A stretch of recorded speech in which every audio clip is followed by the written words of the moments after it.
മധുര മലയാള Bible ചിന്തകൾ 3/12/2024 മർക്കോസ് ശ്ലീഹായുടെ പരിശുദ്ധ സുവിശേഷം. വിശുദ്ധ മർക്കോസ് ശ്ലീഹ അറിയിച്ച നമ്മുടെ കർത്താവ് ഈശോ മിശിഹായുടെ പരിശുദ്ധ സുവിശേഷം 6-ാം അധ്യായം 7 മുതൽ 13 വരെയുള്ള വാക്യങ്ങളിൽ ഈശോ 12 പേരെയും അടുത്ത് വിളിച്ച് ചില ദൗത്യങ്ങൾ ഏൽപ്പിക്കുകയാണ്. യേശു ഏൽപ്പിച്ച ഈ ദൗത്യങ്ങളുടെ തുടർച്ചയാണ് ക്രൈസ്തവർ ഇന്നും എന്നും ചെയ്തുകൊണ്ടിരിക്കുന്ന എല്ലാ ചെയ്തികളുടെയും പിന്നിൽ പ്രവർത്തിക്കുന്ന പ്രേരക ഘടകം.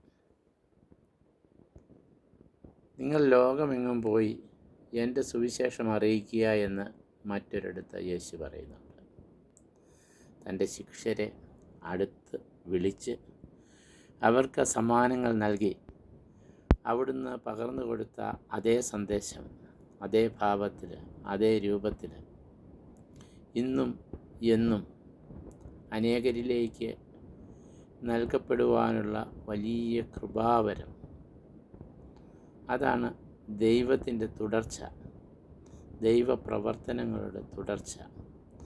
ആ തുടർച്ചയാണ് ശിഷ്യന്മാർ രോഗികളുടെ മേൽ കൈവയ്ക്കുകയും അവർ സുഖം പ്രാപിക്കുകയും ഒക്കെ ചെയ്യുന്നതായി നമ്മൾ കാണുന്നു. ഈ വിശുദ്ധ സുവിശേഷത്തിൻ്റെ ആന്തരിക അർത്ഥം, അത് ഉൾക്കൊള്ളുന്ന ഏതു പ്രസ്ഥാനവും ഇന്നും എന്നും വളർച്ചയിൽ നിന്ന് വളർച്ചയിലേക്ക് പോയിക്കൊണ്ടേയിരിക്കും. ഞാൻ ഇന്നലെ ഒരു ആശുപത്രി സന്ദർശിച്ചു. ഒരു രോഗിയെ കാണുവാൻ വേണ്ടി അവിടെ എത്തിയതാണ്. അപ്പോൾ ഞാൻ ആ ആശുപത്രി ജീവനക്കാരോട് ചോദിച്ചു, ഇവിടെ എത്ര രോഗികളുണ്ട് എന്ന്. അവർ പറഞ്ഞു, ഇവിടെ 4 രോഗികളുണ്ട്. പിന്നെ ഞാൻ ചോദിച്ചു, ഇന്ന വാർഡിൽ എത്ര രോഗികളുണ്ട്? അവിടെ 1 രോഗിയുണ്ട്. ഒരു 200-300 രോഗികളെ ഉൾക്കൊള്ളുവാനായിട്ട് കഴിവുള്ള ഒരു ആശുപത്രി. ആ ആശുപത്രി ഇന്ന് നിലനിൽക്കുകയാണ്.